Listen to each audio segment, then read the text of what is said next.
Hello everybody, this is a quick follow-up on yesterday's session on using the LMS stroke Moodle discussion forum activity. All I'm going to do is simply show you what I did today in class with my students, where I actually decided to try out this little task-based activity where the class decides who the top 5 scientists of all time are through a staged process of doing some research on their own, working with partners, and then working with other groups to try and come to a conclusion. It was a 2-hour class, and I set up a discussion forum with 4 phases to it.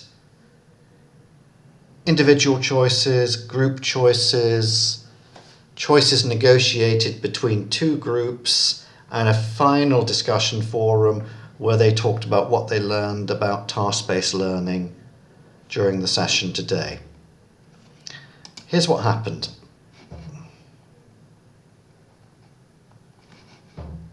Here are the 4 stages I set up. First stage, second stage, third stage, fourth stage.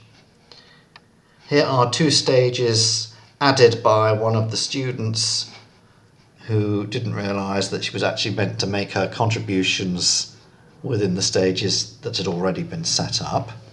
So that's one little issue that you might come across if you do discussions. She added new discussion topics rather than contributing to the ones that were already there. Anyway, here's the first stage.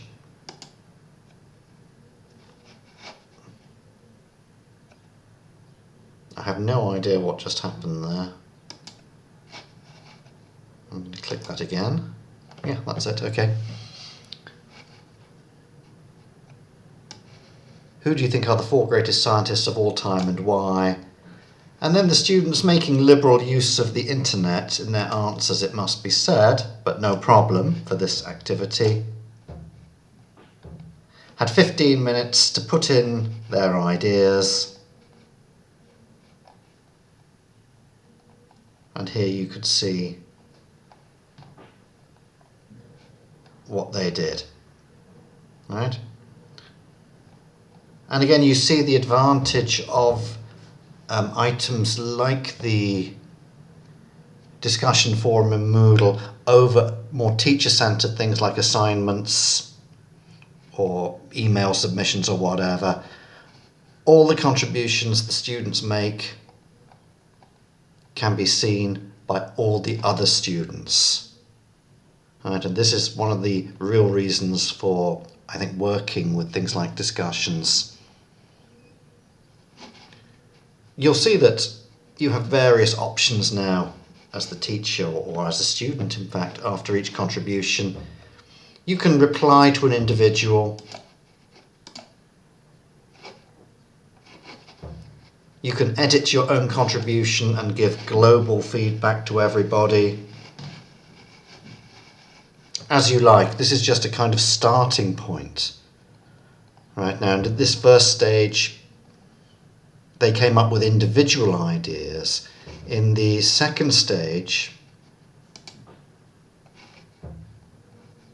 the idea is they would work in a team of 3, and they would have to reach a consensus about the top 5 scientists in the 3 lists that they have. And even doing this online, using their WhatsApp and chats and so on, they seem to manage to come to agreement on how to do this. We could also, though we didn't get round to it, focus on putting them in order. Who was top, who was second top, who was third top, rather than just having them categorise lists of 5 as they went. Okay, and so it went on basically. When we went to the next stage, stage 3, then they had to put their work as 2 teams. So now there's 6 people in a group, and again they're having to refine their lists. If you were doing this with a class, you could be moving on for people doing presentations about individual scientists and so on, and all kinds of project and assignment work could easily be done. But remember, these are ELT students, and the course is Approaches in ELT. Right. So what I was really trying to do today was familiarise themselves with task-based learning. This was their introduction to this approach. And the final stage of the class, a 2-hour class, was to write their ideas about task-based learning, what impression they had, what they felt it was from the class. So that's 4 separate discussion forums that were set up today. The timing was very tight, it was a little hurried. Sometimes they got confused with the instructions and we had to clarify on the BBB what they were doing. But by the end of the 2 hours, I think we had done quite a lot, and the majority of the students had produced quite a lot. And they have also done a lot of sharing, a lot of peer work, and they put their own work in front of each other through the discussion forum.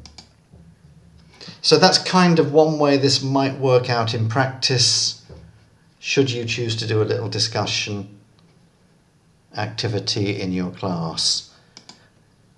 I do think it's worth playing with these ideas, and I do think they add a kind of student-centered dimension into online education and into our use of the LMS as well. So good luck to you guys if you try any of those things out, and I hope that you find them useful and interesting. Bye for now.